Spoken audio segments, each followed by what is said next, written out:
आज आपल्याला सकाळ सकाळी आवरून जायचं होतं ते म्हणजे बत्तीस शिराळा. बत्तीस शिराळा जायचं कारण ते म्हणजे आज होती भाऊबीज. मग काय 2 मिनिटात वडापमध्ये बसून येऊन पोचलो ते म्हणजे आपल्या तावडे हॉटेलवर.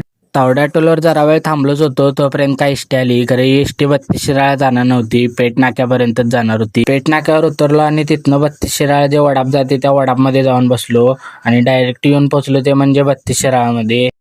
आणि तिथनं डायरेक्ट आलो ते म्हणजे मावशीच्या घरात आलो नाही तोपर्यंत का आपला टाइमपास असा चालूच असतोय. मग टाइमपास सोडून पहिला तर आपल्या बारक्या बहिणीकडनं ओवाळून घेत.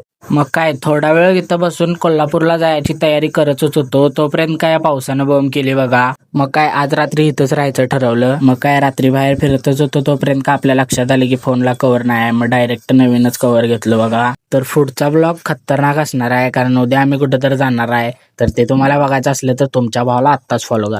जर हा ब्लॉग आवडला असेल तर लाईक शेअर कमेंट आणि जाता तुमच्या भावाला फॉलो करायला लागते.